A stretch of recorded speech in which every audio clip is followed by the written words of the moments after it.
I would like to acknowledge that we are currently meeting on the traditional, ancestral, and unceded territory of the Silts Nation. My name is Dakota Bonvie and I am from West Kelowna, British Columbia. I'm currently majoring in computer science and astrophysics at the University of UBC. So far, my experience has been amazing. Throughout my first year of English writing, I have been astounded by the sense of welcoming and introduction to both the Indigenous side of writing as well as the more traditional side where it is less indigenized. A missing component that I believe could be integrated more compatibly into the first term of English learning in Jean Lee's course would be where we indigenize the essay components a bit more to push students or to make them feel more comfortable in speaking about their past experiences of their cultural identities as well as who they believe they are to this day and how they've changed over time. One section of the English writing component in most universities is our essays, and they're often centrally based on a strict formula that you have to follow or you'll miss marks. Whereas if it's more indigenized, we could instead move over to vocalized performances or presentations, which could often lead to an easier presentation of emotions and what a person is truly feeling when they're trying to present what they are trying to persuade the audience to believe or learn. In many of the courses that I take at UBCO, I find it very welcoming to introduce my Indigenous knowledge as well as learning more knowledge, such as the small group meetings that UBCO hosts for Indigenous members such as myself, IMAT, and I believe that I've greatly learned more knowledge that I would have ever anywhere else. Oftentimes, to unravel my writer's block, I will take hikes as well as walks in nature as well as forests to bring myself back into reality as well as lose touch with reality to truly feel myself and figure out who I am. I would take a walk out in nature, step back from the table and forget about the writing and think about yourself, where you have been and where you're going in the future, and what you love to do. Oftentimes, simply thinking about things that you like or what you love may help you find what you want to write about. And even the smallest idea can lead to a huge discovery or new piece of writing. Recently, on my expedition with Jeff Green from the SOI Foundation, I found myself learning more things that I could have ever imagined I would learn. Throughout the expedition, we visited Cape Breton and Sable Island, and just stepping on the island, it felt like a whole nother planet. Immediately, I knew that I would be able to write new pieces of work, as well as create a documentary on this amazing experience. Yes, you may be writing on history, or maybe it's calculus, an essay, but just that break away from it could push you into passing boundaries that you didn't even know you could pass.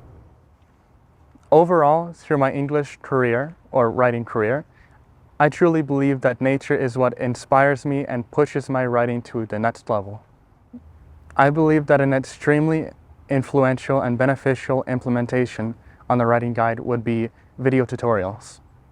I find that whenever I am programming and stuck on a line of code that I don't understand, or I'm writing an essay and I just don't know what these instructions mean, I'll find myself going over to YouTube or a streaming platform and often trying to search for instructions on how to write an English essay, how to program this line of code.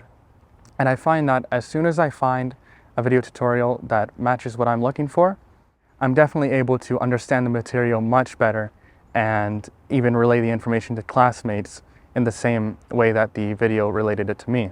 And trying to read an entire website of just words, I find myself having to read over it multiple times to fully understand it.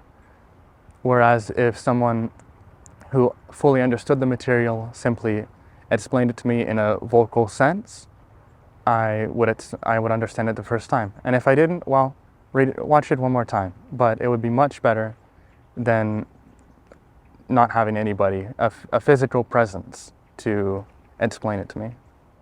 Throughout the course of my learning at the University of British Columbia, Okanagan, I found myself sometimes not understanding a certain question or maybe not fully understanding instructions.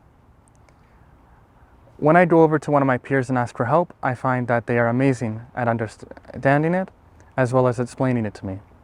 And no, it's not because they're just better than me or I'm better than anyone else. Everyone is equal. The reason is sometimes people just have different learning patterns, and maybe my peer understands reading text better than I do.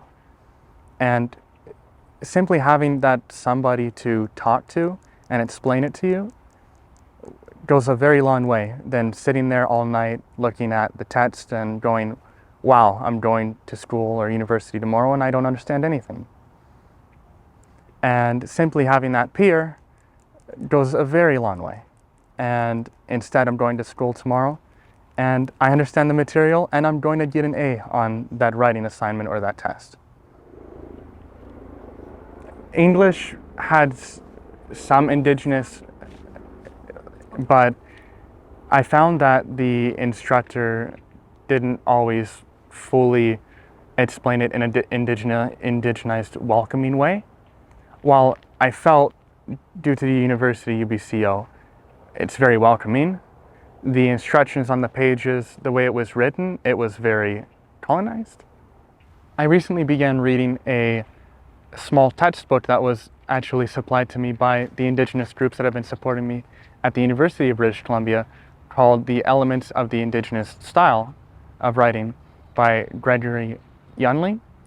And I believe that the way that the words are explained and indigenized support me very, very strongly when looking to a more colonized way of writing.